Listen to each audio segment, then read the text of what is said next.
Chapter 1. Who was Harriet Beecher Stowe?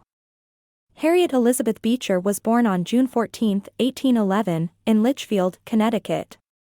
Her father, Lyman Beecher, was a nationally known minister and reformer, while her mother, Roxana Foote Beecher, was gentle, artistic, and educated. When Harriet was only 5 years old, her mother died of tuberculosis, a devastating loss that shaped her childhood. Afterward, Harriet spent time with her grandmother and Aunt Harriet Foote in Guilford, not Plains, where she found stability through Bible stories, art, and storytelling. She later returned to the lively Beecher household in Litchfield, full of siblings, chores, debates, and religious training. From an early age, Harriet's character was marked by imagination, sensitivity, and a strong sense of faith, qualities that would deeply influence her later writing. What did we learn? Birth and family. Born June 14, 1811, in Litchfield, Connecticut. Parents, Lyman Beecher, Presbyterian minister, reform leader, and Roxana Foote Beecher, gentle, artistic, educated. Father's role. Fiery preacher, known nationally for sermons. Active in reform causes like temperance and moral improvement. Prominent community leader beyond the pulpit. Mother's death. Roxana died of tuberculosis, consumption, in 1816. Harriet was only 5 years old at the time. Aftermath. Harriet sent to live with grandmother and Aunt Harriet Foote in Guilford, not Plains. Grandmother's home provided stability, Bible reading, art, and storytelling. Return home. Returned later to the Beecher parsonage in Litchfield. Grew up in a busy household filled with siblings, debates, chores, and religious training. Formative traits. Developed early imagination, sensitivity, and strong faith. Loss of mother left a lasting emotional impact. Quick questions. What year was Harriet Beecher Stowe born? 1811. What illness caused her mother's death? Tuberculosis/consumption. How old was Harriet when her mother died? 5 years old. With whom did Harriet live after her mother's death? Grandmother and Aunt Harriet Foote in Guilford. What was her father's profession? Minister/reformer. Chapter 2. A busy household. The Beecher home was full of life and purpose. Harriet was one of 11 children from her father Lyman's first marriage. After her mother's death, Lyman remarried Harriet Porter, adding even more siblings. The house was never quiet, it overflowed with chores, prayers, hymns, debates, and visitors. Every child was expected to work hard, read, and join in discussions. Many of Harriet's siblings went on to become important reformers. Catherine Beecher worked for women's education, Henry Ward Beecher became a famous preacher and abolitionist, Isabella Beecher Hooker led in the women's rights movement, while Edward and Charles Beecher became ministers. Surrounded by this energy, Harriet learned that faith was not only about belief but also about reforming society. What did we learn? Family size and structure. Harriet was one of 11 children from Lyman and Roxana, she was the 6th child. After Roxana's death, Lyman remarried Harriet Porter. She had more half-siblings. Household life. Constant activity, chores, Bible reading, hymn singing, visitors. Children expected to study, work, and debate ideas. Siblings' roles in reform. Catherine Beecher, education reformer, founder of Hartford Female Seminary, promoted higher learning for girls. Henry Ward Beecher, famous preacher and abolitionist, raised money to free enslaved people, sent rifles, Beecher's Bibles, to Kansas anti-slavery settlers. Isabella Beecher Hooker, women's rights activist, supported women's suffrage. Edward Beecher, minister, involved in reform writing. Charles Beecher, minister, hymn writer. Household message. Children grew up with the idea that faith must lead to reform and action. Quick questions. How many children were in Harriet's immediate family? 11. Who founded the Hartford Female Seminary? Catherine Beecher. Which brother became a famous preacher and abolitionist? Henry Ward Beecher. What were Beecher's Bibles? Rifles sent to Kansas by Henry Ward Beecher. What movement did Isabella Beecher Hooker fight for? Women's suffrage. Chapter 3, Student and Teacher. Harriet received a strong education for a girl of her time. She attended Litchfield Academy, then the Hartford Female Seminary, founded by her sister Catherine. Here she studied languages, math, science, philosophy, and literature, subjects most girls never had the chance to learn. Harriet excelled in writing, public speaking, and debate. She later became a teacher at the seminary and began publishing short essays and stories. These experiences helped her realize that writing could be a powerful tool to influence others. What did we learn? Education. Attended Litchfield Academy, advanced school for girls. Studied at Hartford Female Seminary, founded by Catherine Beecher. Curriculum. Languages, mathematics, science, philosophy, literature. Unusual opportunities for women in that period. Harriet's role. Excelled at writing, recitation, debate. Became a teacher at the seminary. Early publications. Wrote essays, skits, dialogues. Published in local papers. Key takeaway. Learned that writing could persuade and influence hearts and minds. Quick questions.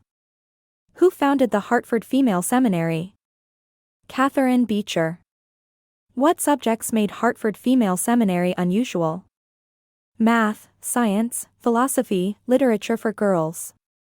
What role did Harriet later hold at the seminary? Teacher. What important skill did Harriet develop? Using writing to influence people. Chapter 4, Becoming a Writer. In 1832, the Beecher family moved to Cincinnati, Ohio, where Lyman became head of Lane Theological Seminary. Cincinnati lay across the Ohio River from Kentucky, a slave state. Here Harriet witnessed the sharp divide between freedom and slavery. She heard stories from formerly enslaved people and from those working in the Underground Railroad. She also saw violent anti-abolition riots. In 1836, she married Calvin Ellis Stowe, a professor at Lane, who supported her writing. Their home became a gathering place for reformers. Stories she heard in Cincinnati, like a mother crossing the frozen Ohio River, later inspired dramatic scenes in her books. Harriet began publishing sketches and stories, sharpening her craft. What did we learn? Moved to Cincinnati, 1832. Lyman Beecher became president of Lane Theological Seminary. Cincinnati located on border, Free Ohio vs. Slave Kentucky. Exposure to slavery. Heard first-hand accounts from escapees and Underground Railroad conductors. Learned about dangers and courage of fugitives. Witnessed anti-abolition riots in the city. Marriage, 1836. Married Calvin Ellis Stowe, professor at Lane. Calvin encouraged Harriet's writing. Household environment. Home became hub for reformers and scholars.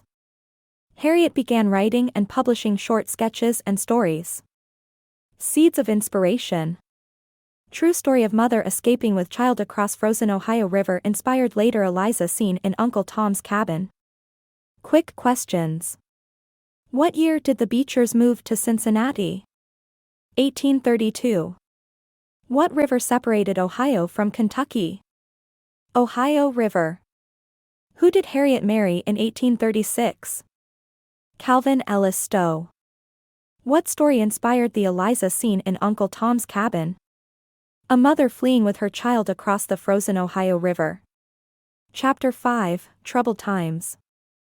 Harriet's personal life was touched by tragedy in 1849, when a cholera epidemic swept through Cincinnati and her young son, Samuel Charles, Charlie, Stowe, died. This loss gave Harriet a deep sense of connection to enslaved mothers whose children were taken from them. Soon after, in 1850, the Fugitive Slave Act was passed, requiring Northerners to help capture runaway slaves. It meant slavery now directly affected everyone, even in free states. In the same year, the Stowes moved to Brunswick, Maine, where Calvin taught at Bowdoin College.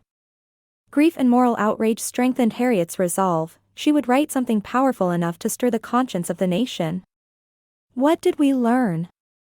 Personal loss, 1849. Cholera epidemic struck Cincinnati. Harriet's son Samuel Charlie Stowe died of cholera.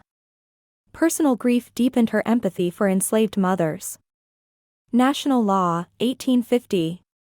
Fugitive Slave Act passed. Required Northerners to help return escaped slaves. Made slavery a national issue, not just a Southern one. Moved to Maine, 1850. Family moved to Brunswick, Maine. Calvin Stowe began teaching at Bowdoin College. Motivation to write. Grief plus moral urgency pushed Harriet toward writing a story to awaken public conscience.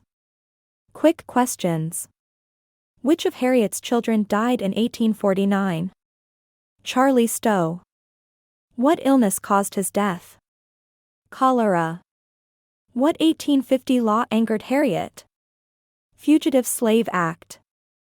Where did the Stowe family move in 1850? Brunswick, Maine. Chapter 6, Uncle Tom's Cabin. Harriet began writing what became her most famous work. She first published the story in 1851 to 1852 as a serial in the anti-slavery newspaper The National Era. In 1852, it was published as a 2-volume book, Uncle Tom's Cabin. The book was an instant success, selling over 300,000 copies in its first year in the U.S., and even more abroad. It told unforgettable stories: Uncle Tom's faith and endurance, Eliza's daring escape with her son Harry, Little Eva's kindness, and the cruelty of Simon Legree. The book made readers weep and rage. Slavery was no longer an abstract debate, but a personal tragedy they could feel. What did we learn? Publication history. Serialized in the National Era, 1851 to 1852. Published as a 2-volume book in 1852. Sales and reach. Sold 300,000 copies in U.S. First year. Translated into many languages. Hugely popular in Britain and Europe. Key characters and scenes. Uncle Tom faithful, enduring Christian man. Eliza and Harry dramatic escape across frozen Ohio River. Little Eva symbol of innocence and Christian love. Simon Legree cruel slaveholder, key villain. St. Clair Eva's father, morally conflicted. Themes and purpose. Family separation, cruelty of slavery, power of faith. Harriet aimed to move emotions and awaken conscience. Quick questions. In what newspaper was Uncle Tom's Cabin first serialized? The National Era. What year was it published as a book? 1852. How many copies sold in its first U.S. year? 300,000. Name 2 characters from the novel. Uncle Tom, Eliza, Harry, Eva, Simon Legree. Chapter 7, Tom Mania. Uncle Tom's Cabin took on a life of its own. Across the U.S. and Britain, Tom shows, stage plays based on the book, spread the story even to those who never read it. Songs, souvenirs, and plays made its characters household names. The South banned the book, claiming Harriet exaggerated.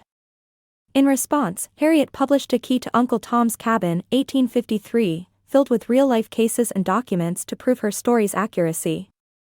She followed with another anti-slavery novel, Dread, A Tale of the Great Dismal Swamp, 1856, about resistance and survival. Harriet proved she was not just a novelist but a determined reformer. What did we learn? Cultural phenomenon. Stage plays called Tom Shows spread story widely. Merchandise and popular culture embraced the characters. Southern backlash. South banned the book. Critics accused Harriet of exaggeration. Harriet's defense. Published A Key to Uncle Tom's Cabin, 1853. Contained court cases, newspapers, and testimony proving accuracy. Follow-up novel. Published Dread, 1856. Focused on resistance, law, and the harshness of slavery. Quick questions. What were the stage plays of Uncle Tom's Cabin called? Tom Shows. How did the South respond to the book? Banned it, called it exaggerated. What book did Harriet publish in 1853 to defend her novel? A Key to Uncle Tom's Cabin. What was her 1856 follow-up novel? Dread, A Tale of the Great Dismal Swamp. Chapter 8, War. The Civil War broke out in 1861, and Harriet's book remained a rallying cry for abolitionists. In 1862, Harriet visited the White House and met President Abraham Lincoln. Legend says he greeted her as the little lady who made this big war, though historians doubt he said those exact words. Harriet's family continued to face sorrow. Her son Henry had drowned in 1857, and other children struggled with hardship. Despite personal pain, Harriet continued to write and speak for emancipation and the Union cause. Uncle Tom's Cabin was remembered as one of the sparks that fueled the fight for freedom. What did we learn?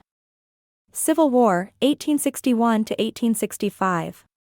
Harriet lived through the outbreak and conflict. Her book's influence lingered as abolitionist inspiration. Meeting Lincoln, 1862. Harriet visited the White House. Famous but uncertain quote, Lincoln called her the little lady who made this big war. Family tragedy. Son Henry drowned in 1857. Other children faced illness and struggles. Harriet's role. Continued to write and speak for abolition. Supported the Union and emancipation cause. Quick questions. Which war did Harriet live to see? The Civil War. Which president did she meet in 1862? Abraham Lincoln. What famous line is attributed to Lincoln about Harriet? The little lady who made this big war, uncertain. Which son drowned in 1857? Henry Stowe. Chapter 9, Home in Hartford. After the war, the Stowes settled in Hartford, Connecticut, in a neighborhood called Nook Farm, a community of writers and reformers.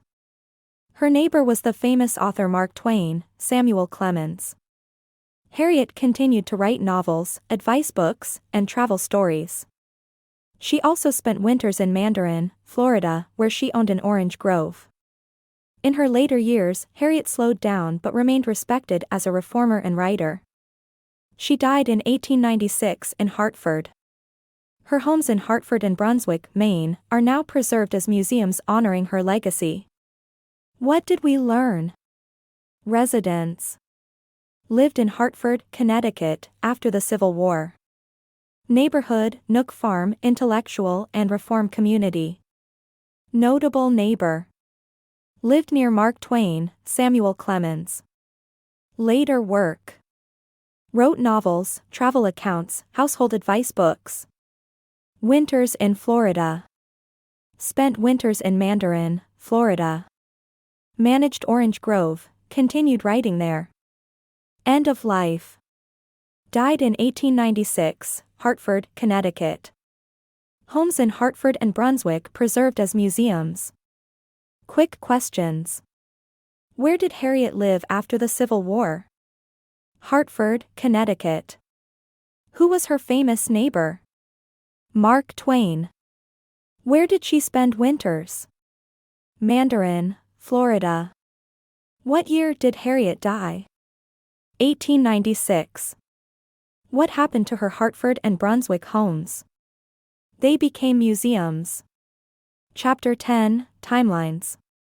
This chapter presents a timeline of Harriet's life, highlighting the key dates: her birth in 1811, her mother's death in 1816, the move to Cincinnati in 1832, her marriage in 1836, her son Charlie's death in 1849, the publication of Uncle Tom's Cabin in 1852, her meeting with Lincoln in 1862, and her death in 1896.